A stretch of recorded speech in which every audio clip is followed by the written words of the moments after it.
Good morning, everyone. Welcome to another amazing topic of conversation. Today, I want to welcome someone very special, a Holocaust survivor, Mr. Selly. And I also want to thank our sponsors, the Health Channel from South Florida PBS, and Ready Check Go program from Thermo Fisher. So thank you, everyone. Mr. Selly, welcome. Thank you, and good morning, everybody. It is really a pleasure and an honor to have you with us. I know that today is very special in a sense that we will never forget what Kristallnacht was about, because even though what you were telling me, you were too young to remember that night, but November 10th and Kristallnacht was the turning point and the beginning of the Holocaust. Yes. So let's start with, tell me a little about yourself. You were also telling me that Laszlo Selly is not even your name. Yes, well, that's correct. I was born in Budapest, Hungary. And when I was born, my name was Schwartz.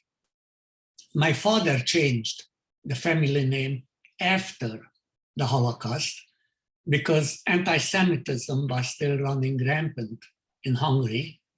And he felt that my twin brother and I would have a better chance in life not advertising our Jewishness. So when I was a kid, my name was Schwartz. And you kept the name Selly throughout your life? Yes, yes. So what happened? Tell me, how old were you? How did you survive?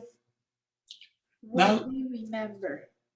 Let me tell you the story that my very first recollection as a young child is my mother sitting in our living room sewing yellow stars on our clothes, because the law was that all Jews, regardless of age, had to wear a yellow star on our clothes. So when we went out on the street, everybody could clearly see, there goes a filthy, lousy Jew. How old were you? I was 5 years old. And how did your mom explain to you that you had to wear that star?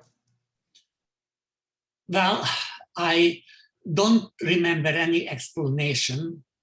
It was just on my clothes. We had to. And, living with that star, I found out pretty quickly that it marked me as somebody different. And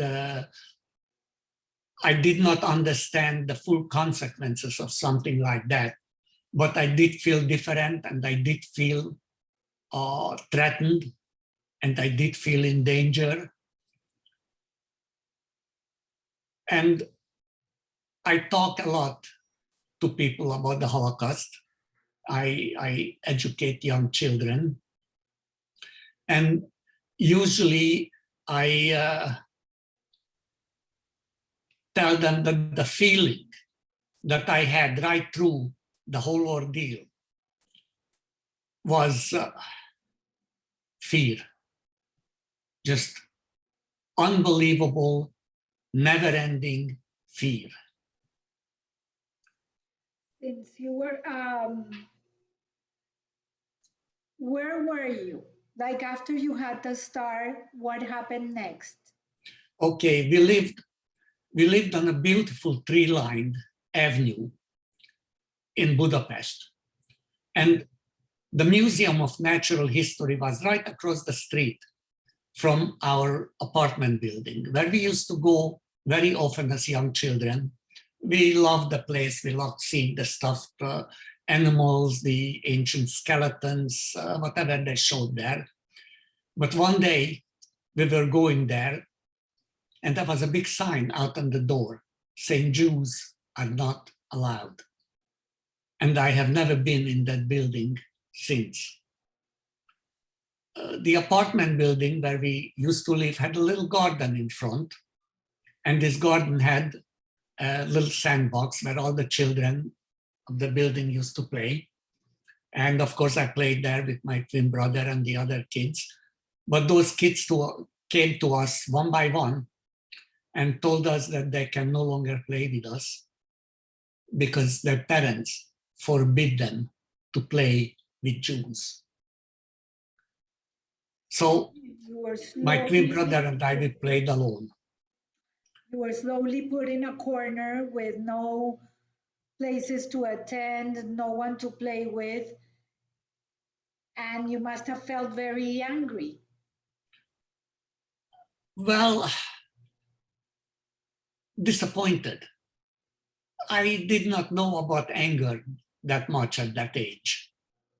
But let me tell you that one day we were playing out there, and the man looked through a gate and saw us there, two little Jewish kids wearing yellow stars.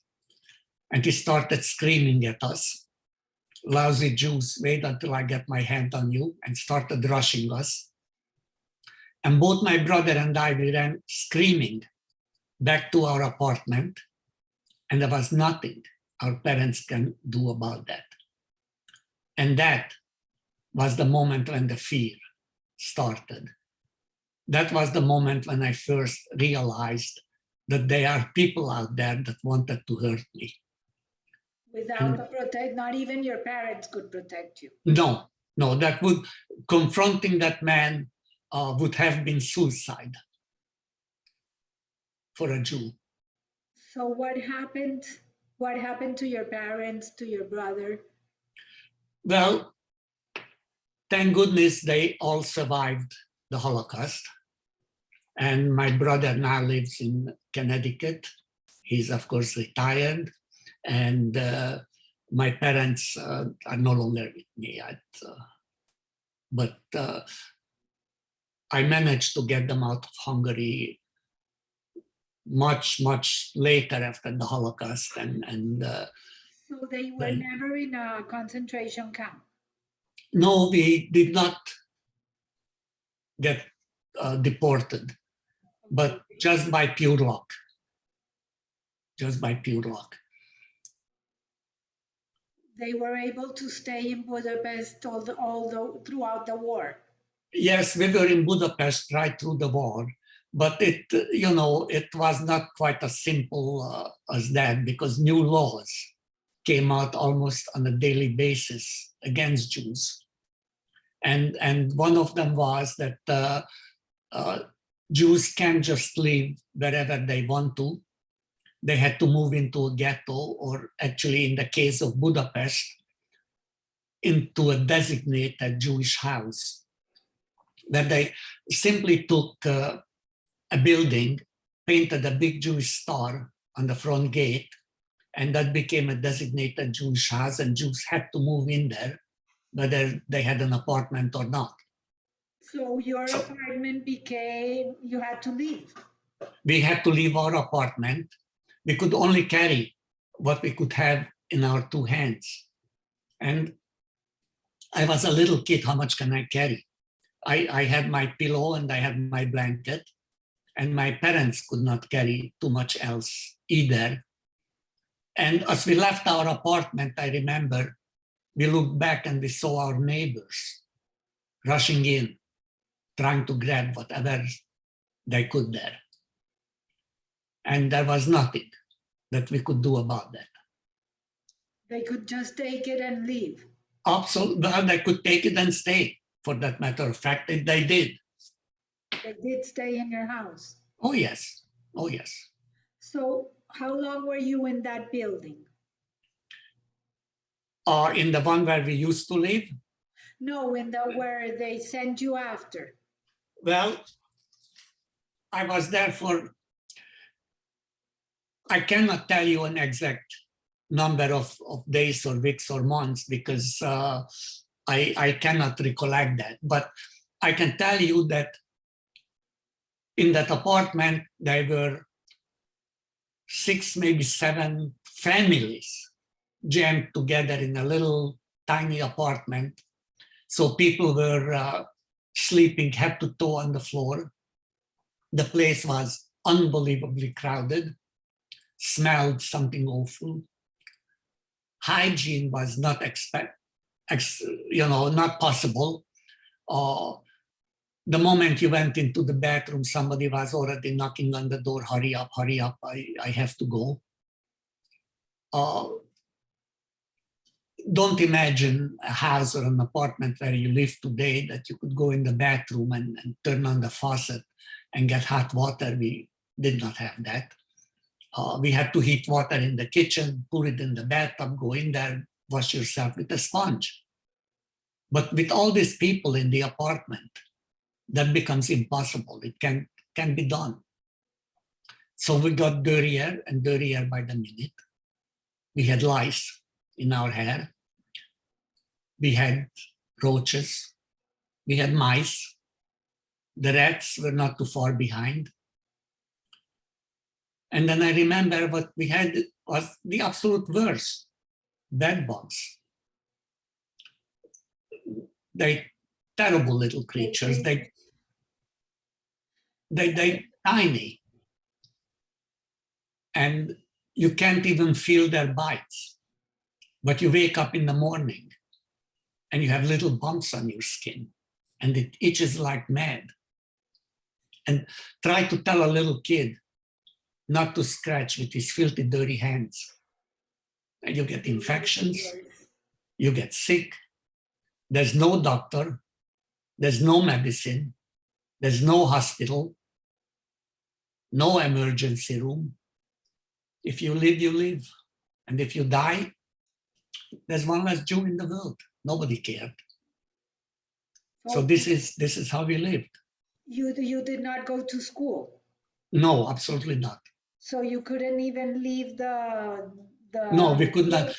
We could not leave the apartment.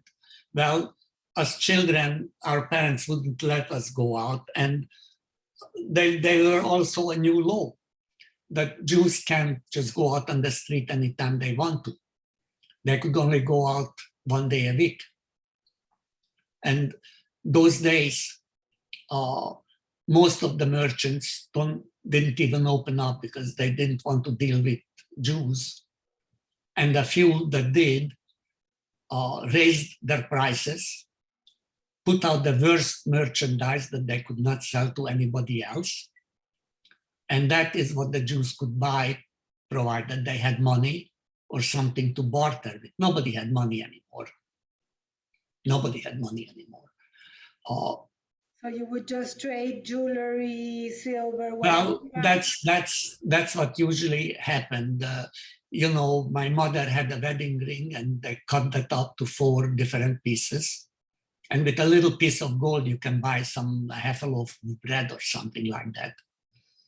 And people who didn't have jewelry anymore, and after a while, we didn't have it either. Then the only thing you could do is barter. If you had an extra shirt, a hat, a glove, whatever you can spare, that's what you had to do. How did you spend the time during the day? Because now everything is about putting the kids with a tablet so that they stay still, and we don't even realize. Well, we did not have any of those things. Correct. We didn't have television. We didn't have tablets. We didn't have telephones. We didn't even have toys, as I can remember. There were some other children in the building, of course. That building was filled with people. And we ran around in the staircase. We ran up and down and chased each other. And that's about what we could do. But I have an interesting story to tell you about this.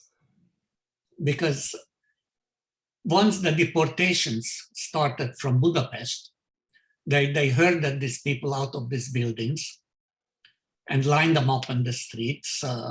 They had clubs, they had whips, they had big snarling dogs, marched the people to the railroad station, and of course, you know what happened after that. My parents were very, very afraid that we will be deported. But we had an aunt, and really she wasn't an aunt, she was only a family friend. And she wasn't Jewish. And what's more, she was a member of the Nazi party. She walked around with the armband of the swastika. If I remember correctly, she had a gun on her hip. And she came to me and she told my parents that she will take my twin brother and me to live with her and see if she could save us. And my parents had no choice. So They had to let us go. They had to go. And we went to live with this lady, and she was not rich. She had a little tiny tobacco shop, a little hole in the wall. And she lived behind this shop in a dark, dingy room. And there wasn't even a door between the shop and her room, just a curtain. And that's where we went to live. We were given new names because the name Schwartz could not be used. And as little children, we have to learn this new name. And we were warned never, ever to tell anybody our real names. But she had a young woman working for her. And this woman got very suspicious and she kept asking us for our real name. And we would not tell her, except one day she came to me with a piece of candy. And she told me I can have this candy if I tell her my real name. And I was a little kid, what did I know? I wanted that candy. I wanted it real bad, and I told her. My aunt overheard this from behind the curtain. She ran out like a mad woman. Wait. The girl. You told her your real name? Yes. Okay, yes. Schwartz. Yes. Okay. And what happened? My aunt threw her out of the shop, immediately fired her. And within 5 minutes, we were on our way back to the designated Jewish house and perhaps to await deportation. And do you know why? The law was that if you hide a Jew, you be executed on the spot. No lawyer, no trial, no jury. Stand up against the wall and they shot you. So you went back to your parents? We went back to our parents, yes. Okay. But, you know, later on we found out that the girl did go to the authorities and reported her. And they confronted her. And since she was in the Nazi party anyway, she said to them, you know, brothers, who do you believe, the girl I had to fire for stealing or me? And she was lucky. So she was saved? She was lucky. Okay. They believed her and she stayed alive. Did you ever see her again? Yes. After the Holocaust, we saw her again, and she was supposed to be persecuted after the Holocaust for being a Nazi, and my parents could testify on her behalf that she really wasn't. And she was saved? And she was safe, yes. Yeah. So how your parents were not deported? No, by this time, and I don't know how, my parents got a hold of some papers by a Swedish diplomat, Raoul Wallenberg, who gave out papers of Swedish citizenship to Jews. And also, he took us out of this designated Jewish building and brought us over to a building that he had, was just as dirty, just as crowded. And the building had a little plaque on the front saying this is Swedish diplomatic property, in the hope that the Nazis would recognize this and leave you alone. But as it turned out, that it didn't make any difference. The Nazis didn't care whether you were a Hungarian Jew, a Swedish Jew, a Romanian Jew, or any other kind of Jew. You were just a Jew. You were just a Jew, and you had no right to live. So were you safe there? Well, I might as well tell you the rest of the story. Yes. Because this building was the Swedish so-called protective building, but it was close to a place. Budapest has a big, beautiful river running through the center of it, the Danube. And this house was very close to this place. And by this time, Budapest is under siege by the Soviet army. The Soviets are coming up from the east, and the Allies were fighting the Germans from the west. So the Germans pretty much knew that the war was pretty hopeless. The deportations to Auschwitz were stopped. By this time, there were no more deportations. But the killing of the Jews in Budapest did not stop.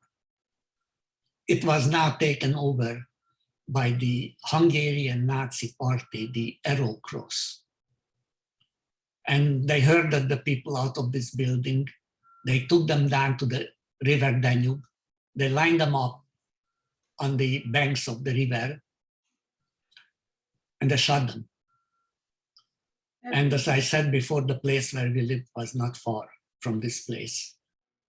Mercifully, I could not see this, but we could clearly hear it. And we heard the cries and the screams of the people as they realized what was about to happen. And at this time you were on the other building with the Swiss. Yes, the Swedish. Swedish. Yes. And we heard the machine gun fire.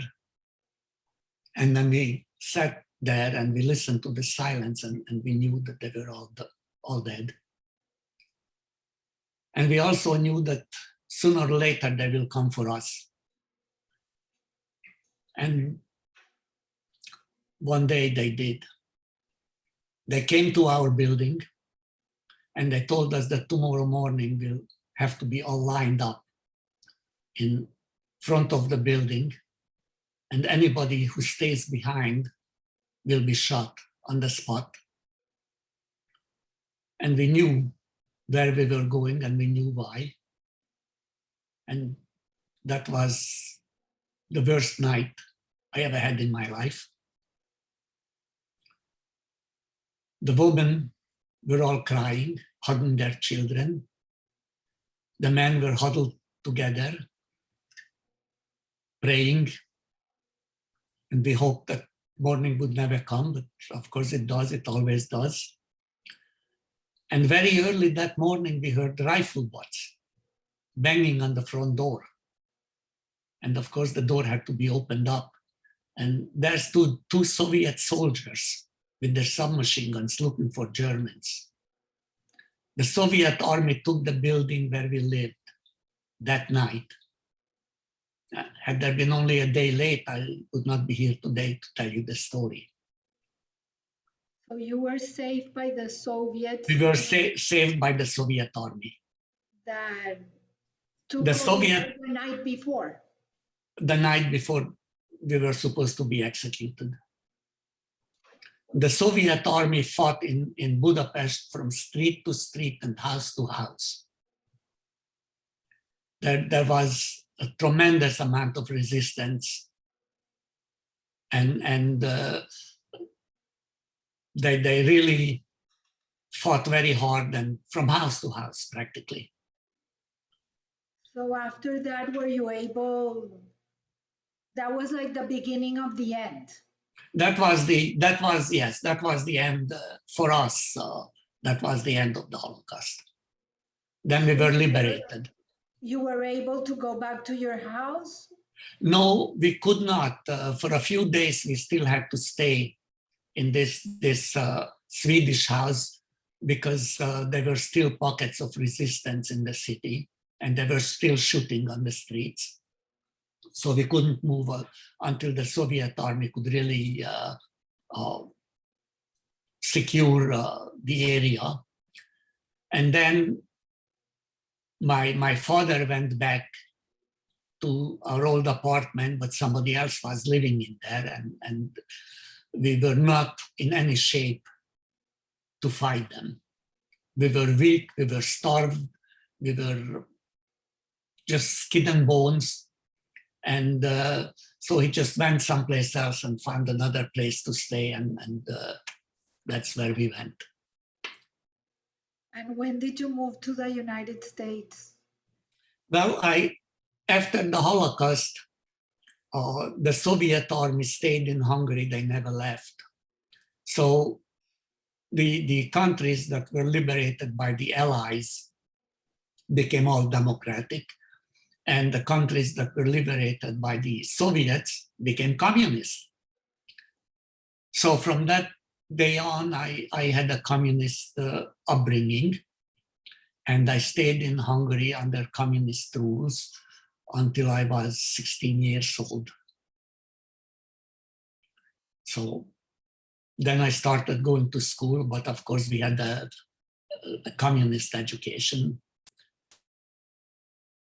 which quite frankly wasn't that bad for children because the education was fairly good, but we also got a good amount of brainwashing with it. And so, yeah, no, you got I visited Hungary, Budapest, when it was still under the, Communist rule? yeah, when it was still under the communist rule. It was very Then, impressive. then you know that, you know, you couldn't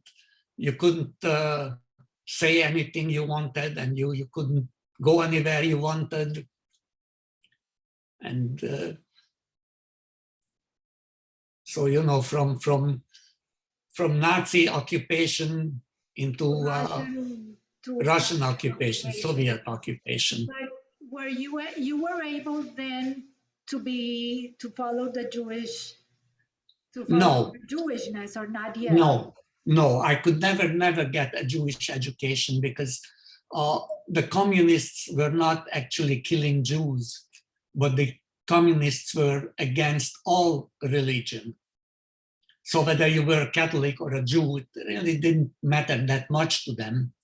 The only entity you could worship is Comrade Stalin. And religion was not really, well, I wouldn't say not allowed because it was allowed, but it was not taken lightly by the communists. They did not like if you went to church or to the synagogue.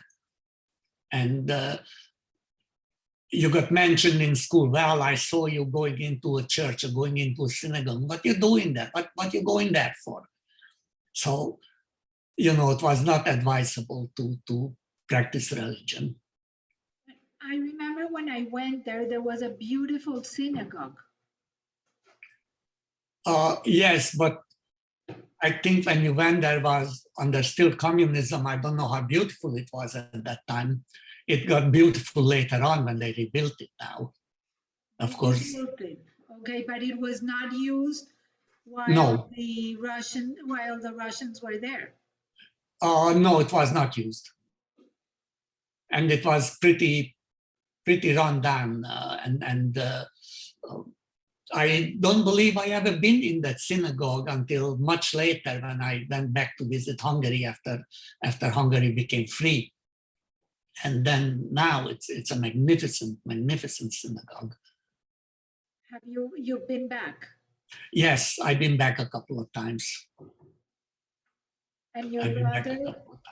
I took my wife back to show her where I was born. And then I think we went back once more on a European trip. Mr. Selly, I don't know how to thank you for sharing all this, because this is, to all the people that are listening, this is really never again. Well, we certainly hope so, and we do everything in our power to make sure that it's never again. Because you were very little, and the older people that were adults at that time are no longer with us. So it's all about stories, it's all about preserving the story so that nobody will forget and this will never happen again. Well, I certainly hope so. And but right now, unfortunately, there are more and more people who deny the Holocaust ever existed. I know, And that, I had a very troubling experience when I was in Colombia. I grew up in Colombia, and I was working for a political campaign, and we were putting the votes together, and it was 2 weeks with like 10 people. We met every afternoon and we talked about everything. And I remember there was a nice man, like he was intelligent. Everybody talked about everything, and he asked my name. And when I said, and my maiden name is Koifman, when I said my name is Gladys Koifman, he said, "Oh, you're Jewish." And I answered very proudly, like, "Yes, I am." And his response was, "If you are here, then Hitler didn't do his job." wow, I I literally at that point I lost it. I don't blame you. I lost it. I couldn't believe that he could talk to me for 2 weeks and he would come up with this. So I lost it in such a way that they had security was called. They took me out through the back door. I called the Israeli consulate and I reported him. I reported what had happened. They contacted me a few days after telling me that I could go on a vacation. Yeah, If I big. could go on a vacation because he was on a wanted list and they could never find, they were not able to find him. Wow, what a So it story. was more, I realized at that point that his cover, or he was hiding or whatever, his cover was blown out of hate, Yes. more out of hate for the Jewish people. You know, it's amazing how many of these Nazis escaped and were able to live their lives in relative peace. And Yes, it's a big shame on some of those countries that took them in and protected them. I know. And hopefully we can, with all the education and telling the stories, hopefully we can convey that we're normal people. Well, I do everything in my power to educate young children, and I often speak at schools. I speak at the Holocaust Memorial in downtown Miami, and I go on the March of the Living whenever it's possible. So I do what I can to ensure that this will never happen again. And I thank you from the bottom of my heart, because whatever comes out, there is one word that we need to learn, and that is respect for others. It Well, doesn't matter what religion we are, what color our skin is. It doesn't matter what we believe in. It's about respecting each other. that's absolutely correct. It's absolutely correct. And that is hopefully is your mission and why you were saved. to install respect and empathy and eliminate hate. Well, amen to that. And with that, Mr. Selly, I really thank you. I wish you all the best. I will be bothering you. You're more. not bothering me at all. Thank you, and above all, stay safe. Thank you very much.